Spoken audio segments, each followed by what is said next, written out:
It's so wonderful to meet you. It's an honor. Thank you so much for taking a minute after the show today. Okay. So, I want to begin our conversation with all of the good work that you do. Surviving this pandemic was quite a big deal for all of us. What kind of seismic shift did that create that has reverberated into your work and what you do today? There's to me, the initial component of COVID was a gift. Yeah. Prior to that, I was out 3 or 4 nights a week, networking, speaking, meetings, and everything else. And let me catch up. Let me catch up on a Saturday with all the things in the business I didn't have time to do because I was out. And all of a sudden, I was home every night. I was home every day. It was like such a gift from God to be able to stay home and just live peacefully. And I now have found a balance of I will go out, but nowhere near as much as I did pre-COVID. That's the positive element. The unhappy element was the isolation, that ended up bringing up emotional issues they didn't have to deal with prior to COVID. For the same reason, they could stay busy. They could keep moving. They could keep running with whatever, with folks, with meetings, with whatever. And now they had to stay and catch up with themselves. And if they didn't have a relationship, ironic, but if they didn't have a relationship with themselves, they were lost. Yeah. And how do you do that? Yeah. That is fascinating that you bring that up because I think that was the thing about this. Anybody that went into this that was in a good place probably flourished and got to a better place. But Right. that were kind of ruminating in darkness trying to find the flashlight were going to be bound to go to a darker place. Yeah. Yeah. Because they didn't have the skill sets. Yeah. They were so busy avoiding that when they couldn't avoid anymore, they were stuck with themselves Yeah.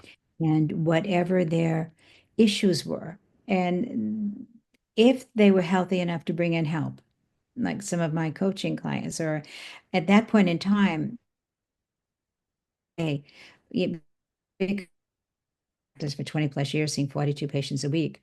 And before, 16, 17 years ago, friends would call me and say, hey, there is a backlog, such a massive need for therapists out here.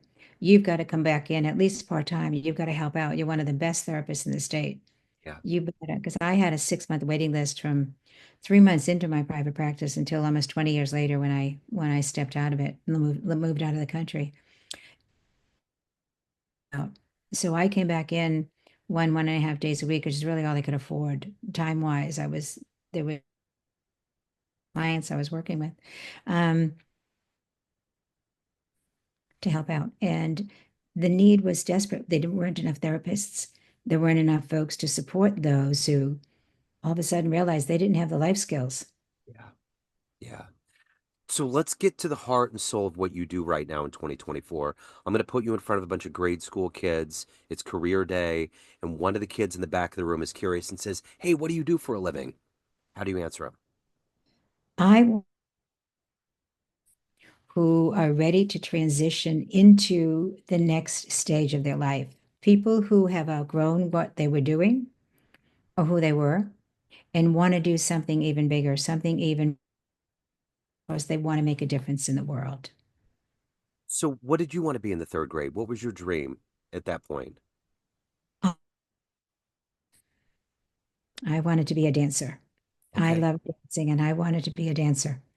And when I graduated from high school, that wasn't an option. So I came up with something different. So, what were these foundational elements that were planted into you? Take me back to your childhood. What were Yeah. those things that were planted and harvested that evolved into you giving of yourself and helping people find a better reality, to find their dreams? I grew up and I started in an orphanage, and then I was later adopted by an Irish alcoholic cop and raised in the housing projects of South Boston. Wow. And so I grew up in an area where you hang with different gangs and you do life differently. Yeah. And so what I saw on the front stoops, all housing projects have these front stoops where everybody gathers during the day. Yeah. And what I saw was numbers of women who may have bruise here or there or some issue going on, and heard all kinds of fights and screams and all kinds of things throughout the night. And I thought, even at 6, I didn't have the terminology, I didn't have the words for it, but I thought, I want to help these women know that they have options. They don't have to stay here. Now, in my naivete, I knew nothing about money, and you need to have an income. You need to, there was an innocence to the child. But it was, I want to help these women get out. I want to help them know they have a choice.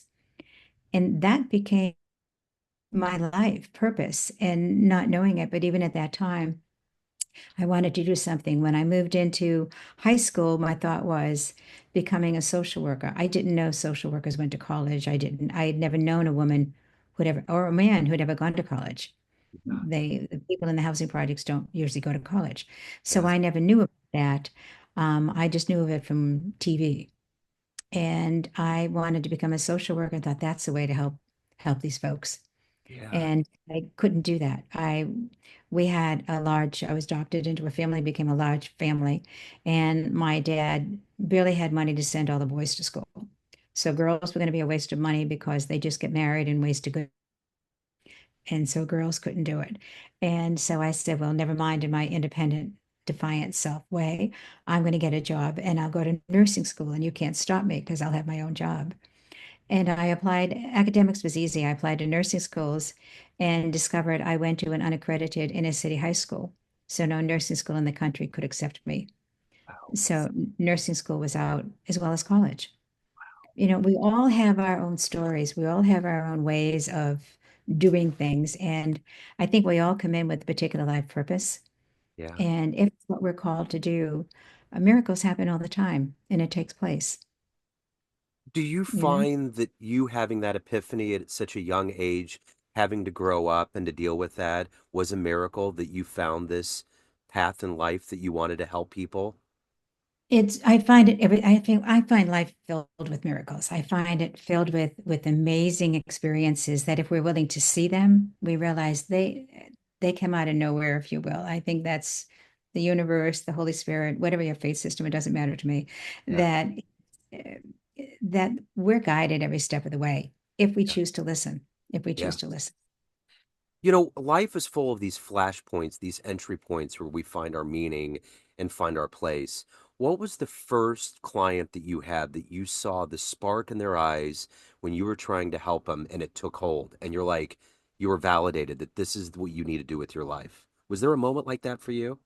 Oh yeah, yeah. I think for most of us, there are those moments that say, okay, this, I did it. I did the right choice. I made the right choice. For me, it was noticing people with men and women, it's different. So there are different stories with male clients and female clients. But I'll pick a female one that when somebody was convinced they couldn't do something, it's one of those, I wish I could, but I can't. And I don't buy that for a second. On my website, it says she holds your heart while she kicks your ass. And what that means is that when I work with somebody, I can truly unconditionally love them. I can absolutely support who they are, and maybe who they don't even see they are. But I can see the essence of their soul, the essence of who they are. And I work with them. And at the same time, not by the stories they tell themselves. I worked with one woman who was head of a major hospital here in the US. And she came in and said to me, I've never done a damn thing right in my life. And I said, oh, that's really too bad. It's amazing you have the position you have. And she said, I've just never done a damn thing right. I never get anything right. And I said, oh, so, and this may not be a good conversation here. I bring it up now that I have, but I said, oh, you must have been terrific. You must have slept your way through medical school. You slept your way through all your residency. You slept your way up the corporate ladder. You must have slept with a whole lot of people. And she laid back and called me a few swear words. And then she laughed and said, you're good. I love that. She said, I am damn good at what I do and I know it. And I said, okay. So tell me then about why the story. What happened today that brought you into you've never done anything right in your life? And then we could really talk about what's going on. I thought, I didn't plan that conversation. I didn't plan that response. Yeah. That was just me Yeah. Yeah. being me, right? And really seeing this woman in front of me in a way she couldn't see the woman in Yeah. front of me. Yeah. And to say, okay, I'm going to go along with your story. And let me show you how ludicrous your story is, right? And she could stand up and defend herself in a split second Yeah. because, you know, and rather than spending 7 years in analysis to look at why she felt this way, you know, in a few sentences, I could have her out of it and thought, you know, all of my years as a psychologist, all of my years working with patients, all of my years of founding my companies and all of this brought me here Yeah. and made it work. And those are the kinds of situations I think if we're willing to see it, it happens for every one of us. Yeah. And you know, wherever we are is a byproduct of everything we've been through personally and professionally, Yeah. right? And all Yeah. the strengths we developed in the process of getting to that place Yeah. of where we are today. Yeah. Absolutely. So let me ask you this. The one thing about what you do is that there's a level of you're obviously trained well, you have empathy, there's you're helping people and you're giving a lot of yourself to help them get to a better place. But it's a Hmm. two-way avenue. What have these Right. patients over the arc of your career taught you about you that has made you grow? Have there been revelations that you've come to? There's always, if you're willing to see it, Yeah. it's always there. Yeah. Back in the days when I was doing therapy, you know, and seeing 42 patients a week for 20 something years, um, what I learned is how empathic and non-judgmental I was. Yeah. But I also learned when I wasn't. And I can look and say, okay, what's going on in you? Why are you judging this person? Why are you annoyed with this person? This is about you. It's not about them. Yeah. Because they could have said the same thing yesterday and it wouldn't have fazed me. Today it's ticking me off. So what is going on with me? So I really could begin to see when my stuff was showing up and identify it and initially judge it because I should be better than that. I'm the professional. Then realize, yeah, you're also a human. So let's take a deep breath Yeah. and look at what's this about for me.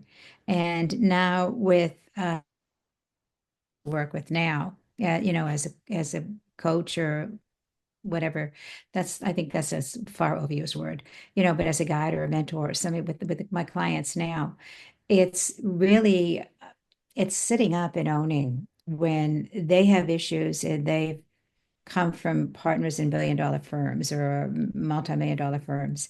And here I'm helping them to sit back and say, whoa. And on occasion I'll say, this is a kid from an orphanage. Yeah. This is a kid from the projects. Yeah. Um, you've worked to become the woman you wanted to be. And what a gift. And yet how important it is to keep growing, to keep growing, to keep expanding, so that as more clients come in, they call me to grow. Yeah. They're not paying me to catch up, they're paying me to be there, Yeah. right? So it's that wonderful inspiration for me to keep doing my own work, Yeah. to keep identifying my own stuff, to keep being my best self, you Yeah. know, and laughing when the other side shows up. But now I can laugh at her and not judge her when she shows up. When the South, and I'll just say, was Southie's still alive and kicking, you know, when this little smart aleck shows up and just laugh at her and just say, okay, Cupid, you're not going to say that because that's not who you are today. Uh-huh. You know, um, there's the joy that comes in that, the joy that comes in the personal growth. There's also the awareness that there's always room for much more. Yeah. And they You would show me that. Yeah, for sure. Well, you had mentioned inspiration. I'm curious, who has been that for you? Who's been that hero, that inspiration, that bedrock for you in your life? Oh, as I grow, they change, Yeah. right? As I grow, they become more expansive. And as I expand, they become more expansive. You know, the people that I follow. Um, Louise Hay was an inspiration for me many years ago, you Yeah. know, and the Dalai Lama was an inspiration for me many years ago, right? And Martin Luther King. There's been so many along the path that have inspired me and just made me sit up a little taller and be a little more of my better self. Yeah, they just keep coming in. So, if you had a dream tonight, ran into a much younger version of you, an 18-year-old version of you, and you could Right. give that younger version of you a piece of advice based on this life you've lived, this path of enlightenment and wisdom, what advice would you impart on that young version? To dream big, really, really big.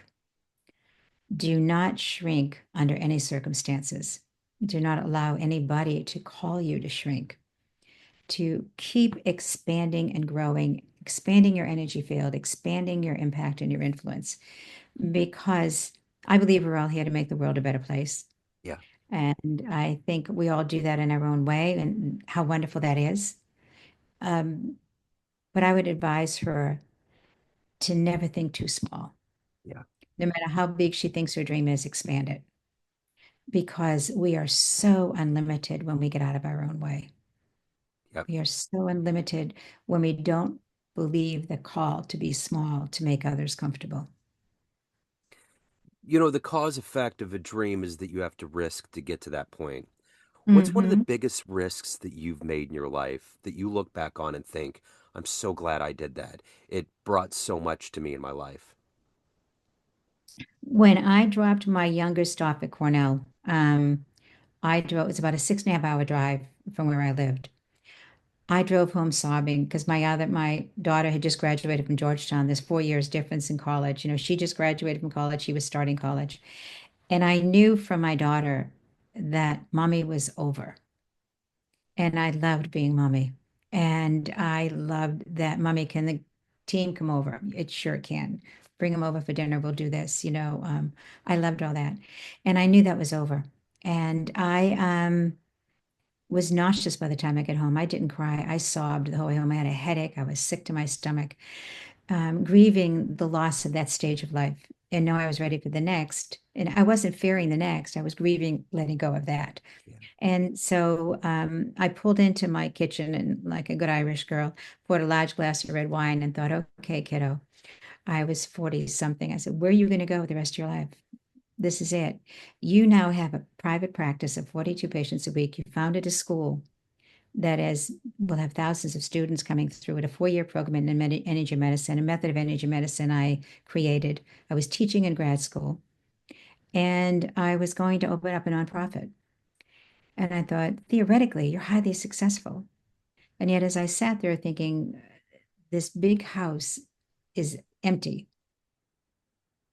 it was feeling like a cave. I felt like I was in this deep dark cave. And I thought, where do you want to go? And a smaller house wasn't it, a condo wasn't it. And I thought, if I am really unhappy. I'm highly successful, but I'm unhappy. yeah, And what happens? And I thought, if I stay here, I know enough about integrative health that if I stay here, I'm going to become seriously ill. yeah. Because when you stay in unhappiness, you pay a price, physically, emotionally, and spiritually. And before I finished that glass of wine, I picked up the phone call and called American Airlines, said, get me a one-way ticket to Anguilla. Hung up the phone, called an agent, said, put my house in the market. Let my office know I'm leaving the country in 3 weeks. I'm moving to the Caribbean. Wow. And I packed up, had a massive take sale, gave furniture away to friends who needed it, and left the country with 3 suitcases, landed at Wall Lake Airport in this little country that's 32 square miles, the entire country. There were 6,000 people at the time in one paved road, and 3 years after they got electricity. And I moved to this country for 10 years. And I a great deal of money over 10 years that I wasn't making. And it was a huge risk. And Yeah, I never thought I'd come back to America. I thought I had amazing people running my companies up here. I had executive directors and VPs and wonderful people running the organization for me at the time. And I was working at 5 in the morning. I would get up and work until noon. I'd call the office in the States every day, and we'd have meetings when I came back up every 2 months. I'd come back up for a week to teach at my school, which meant Friday, Saturday, Sunday, every 2 months. And then I'd go home and I'd be at home for 2 months and then come back up to the States. And yeah, I lost literally millions of dollars over 10 years. yeah, And people would say to me, you're out of your mind. You're out of your mind. But what I discovered when I got there, after 6 months of grieving my my childhood, grieving a divorce I had been through, grieving my babies growing up. All of a sudden, the grieving stopped. And I thought, now's your time. Yeah. Who do you want to be? What do you want to do with your life? Who do you want to become? And I rediscovered this passionate, vibrant, alive woman that got lost in the struggle of raising my babies and developing my businesses and doing all the things I did, you Yeah. know. And when I was called by a former student to come back here and had had become a clinical instructor at UConn Medical School and be co-chair of the advisory board of a multi-million dollar grant for a frontier medicine grant they received overseeing energy medicine research across the country. And I thought, I don't know if I want to go back. I love my life here. But then I thought, girl, you couldn't get into nursing school. They now want you to teach at one of the best medical schools in the country. NIH is giving a grant. They want you to be co-chair of the advisory board. They want you to do research across this country, to oversee all this research. This this is what you're called to. Yeah. This isn't a job. This is you're being called for that bigger thing that you've known since you were a girl. You wanted this bigger impact. So I came back to the States. Yeah. And I paid a high price in many ways emotionally by leaving, and I gained a world in leaving the States. I I gave up a lot of money, but I gained so much more in the Yeah. process, right? Wow. Yeah. That's amazing. What an amazing story. So at this point in 2024, everyone has a perception of you. Family, friends, clients, everyone that knows you, but you run the show. What's your perception of you? Who do you think you are? A woman of great integrity, Yeah. a woman of immense faith, immense faith. I don't really practice religion, but I'm a woman of immense faith. I see miracles every day. I love life. I love people.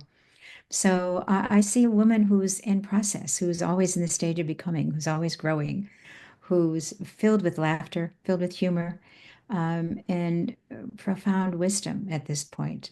Friends and I were talking about this a few days ago and saying, I feel 45. I know I'm not, but I feel 45. I don't live in denial, but I just feel 45 and I'm blessed with great health. This is me. I'm not on medications. All my parts are mine. I'm blessed. Yeah. And my girlfriend said, yeah, but we are the wisdom keepers. Yeah. We've reached the age of wisdom keeper. And I thought, oh my God, that sounds old and ancient. I'm much too young for that. So I'm moving into the awareness, the acceptance that yes, we are the wisdom keepers at this point in time. So a vibrant 45 years old who is still a wisdom keeper and will be 45 for the next 30, 40 years. Um, Absolutely. but yeah, I guess that's how I would describe me as just a woman who is 45 in her mind and in her energy and her vibrancy, and yet has lived long enough to be a wisdom keeper as well. Absolutely. What a great answer. So if anyone out there wants to hire you, learn more, any of the good business in your world, where's the best place for them to go? Um, Drop me an email, Dorothy at askdrdorothy.com. Go to my website, askdrdorothy.com. Okay. And I would love it. I love supporting folks in transition. My thought is for every physician who went through my program, my 4-year school, for every physician, a nurse practitioner, or PT or OT who went through it, my work impacted the thousands of people they would see in the course of their career, Yeah. right? Yeah. And so for every leader I get to work with now, every leader I get to come into his or her best self and live their dream, their transition, help them create their legacy, whatever that is for them. I'm impacting the thousands of people they will impact. It doesn't matter to me that they know my name. Those thousands of people can know their name and admire them. I'm perfectly happy with that. Yeah. But it's making the world a better place by working with leaders who will have great impact. Yeah. Tremendous ripples getting sent out to the world. Dr. Dorothy, it has absolutely been an honor. Thank you so much Thank for you. giving a little bit of your story. And this has just been wonderful. I'm so glad that I've met you and have a great holiday season. I appreciate it. Thank you. Same to you. God Thank you. bless. Take care. Bye bye.